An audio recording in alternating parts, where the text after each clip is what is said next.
After the release of the Episode 5 trailer, fans of the amazing digital circus were left with even more questions. First off, who are these guys? We see 5 of the main circus members in totally new forms, while Gangle's been straight up replaced by Orbsman. And if at first you thought these were just evil versions of the characters we know, yeah, you're way off.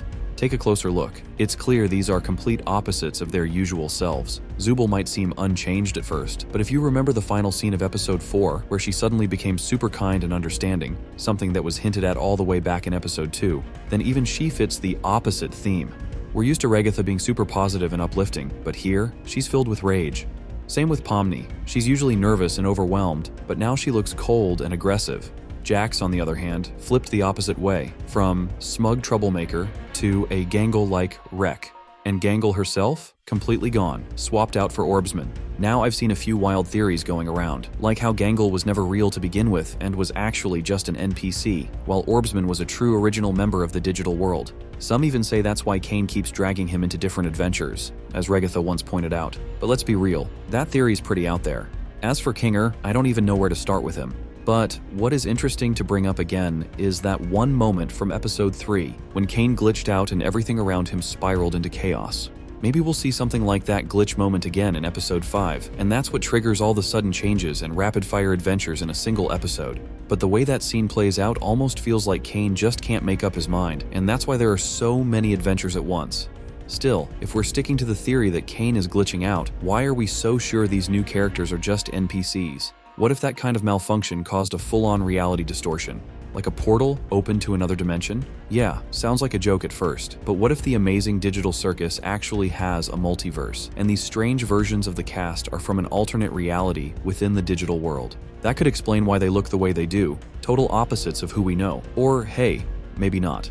We'll find out on June 20th. And I also saw a theory that the characters might be jumping from one adventure to another, and it's all connected to Jax. Why? Because he's wearing the same outfit in 2 totally different adventures. I agree, the shirt might look the same, but the hats are completely different. So yeah, that theory kind of falls apart. Also, looks like Zooble's gonna get on Kane's nerves again, and he'll call her in for a little chat.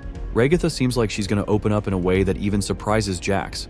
Pomni becomes president, and there are tons of other little details we'll only really understand after watching the full episode. Like that one mysterious location that doesn't match any of the places we've seen so far. And if you go back through all the previous teasers, you'll notice that not a single one mentioned or even hinted at that spot. And that's when it hit me. I've got a really interesting theory about what Episode 5 might actually be hiding. And of course, we'll finally find out which one of these adventures is the main one, or if there's even going to be a main adventure at all.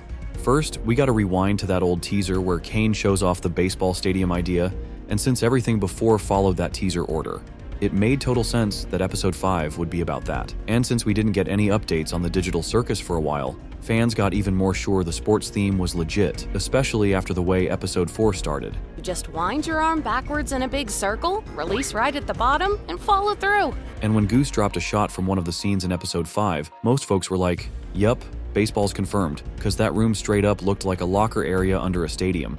But just a couple days later, Glitch hit us with a pretty dark teaser. Didn't reveal much, except that Dr. Football might actually play a big role in Episode 5. Then the very next day we get this. Jax, a shotgun, the Savannah? That teaser basically wrecked all the earlier theories, especially since the Wacky Watch site also dropped some hints that the new episode might be safari-themed. But it didn't stop there. 2 days later, we got hit with yet another teaser, this time completely shutting down the Savannah theory too. Now, we're seeing office life, and you can clearly spot Jax's hand, even though he was supposedly going to be in the Savannah. The very first thing that caught my eye was the office, and even though Glitch gave us a little more insight into what's actually going to go down there, I still don't buy that the main adventure's taken place in that setting, and here's why it makes sense. If you look back at the previous episodes, each adventure's been totally different from the last. Episode 2 had us chasing a self-aware AI. Episode 3 was all about straight-up survival, and Episode 4 slowed things down with a more chill, familiar vibe that felt kinda human. Based on that, I'm pretty damn sure Glitch and Goose ain't gonna repeat themselves, cause a full-on office-themed adventure would feel way too similar to what we saw in Spudsies. But that doesn't mean we won't see the office at all in Episode 5. Just keep watching this video and you'll see where I'm going with this. Now let's talk about the Savannah. And Jax, who's clearly going to have the time of his life throwing out another round of sharp jokes, drenched in sarcasm and served with a side of humiliation, cause now he's got a shotgun. And yeah, we all remember what happened last time Jax got his hands on a weapon. It didn't end too well for the others. I feel like that violates some kind of convention. You're violating my ears with your clapback. Get driving. But now this dude's basically getting a license to go wild, and that takes things to a whole new level, which is honestly going to be super fun to watch and break down. But before we dive deeper into that, let's talk about Pomni. She's the main character in the amazing digital circus, and the whole storyline pretty much revolves around her. We all remember how she ended up in the digital circus. She got pulled in straight from an office space through that headset. Now think back to her face in the teaser. She clearly ain't too happy about what's going down, and that's probably because she remembers her past. Before getting sucked into the digital world, Pomni used to work in an office. That was confirmed way back in the pilot. So if you connect the dots, this office location might actually be a manifestation of Pomni's own memories. Keep that idea locked in your brain. I think most of y'all remember that episode 5 is supposed to be split between Jax and Regatha, who are basically going to be the main focus alongside Pomni. And let's not forget that other little leak from Goose, where they said episode 5 would be silly before the storm. So yeah, looks like we've got 3 key characters who are all going to play an equal role in the next episode.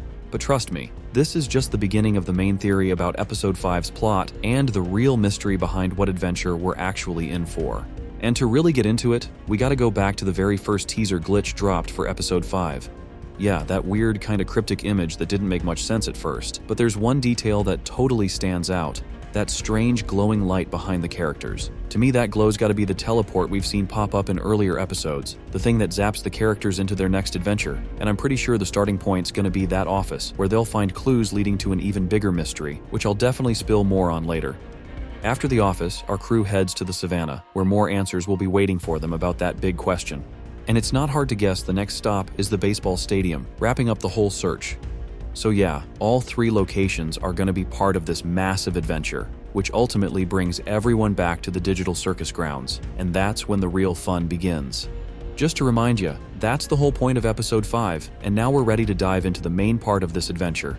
Like you probably noticed, all the key players from episode 5 and their signature spots are going to be involved. And something tells me episode 5 is going to be the first big key to cracking the mystery we saw teased way back in the pilot. Wait! Was that an exit door I saw out there? Is that a way to leave? What exit? If there was a way to leave, I'm pretty sure we'd have all left by now. Yeah, what are you talking about? God, where is Kane? Everyone still remembers that weird C and A tag on the wall, right? At first, we all guessed that C stood for our admin's name, while A stayed a mystery for over a year, until episode 4 finally dropped and revealed that A is actually Albert Spudsey. Plus, it was clear to everyone that Exit is a super important part of the amazing digital circus story, just buried deep for a long time. Now, it's finally time to start unraveling all those secrets, which is why episode 5 is going to be pretty chill. It's just the first step on the road to the big reveal. After that, Gooseworx described all the next episodes as the storm, because as the characters move through these middle locations, they're gonna find out way too much. And that's when the real chaos kicks off. So it turns out every new teaser showing a different location under the guise of the main adventure was both true and false at the same time. Yeah, all those spots gotta show up in episode 5, but none of them are actually the main adventure. The real core of episode 5 is kicking off the biggest mystery in the amazing digital circus, the exit. And if you think back to that teaser again, that glow could totally be hinting at the exit itself. As always, I'm super hyped to hear what y'all think about my theory, so drop your thoughts in the comments. What do you think about all this? And what should we really expect from the new episode we're about to see very soon? The one that's either going to confirm or completely destroy all our theories. One thing I am sure of though, this episode's going to be absolutely insane, no matter how much they try to convince us otherwise. Stick around, because things are only going to get crazier from here.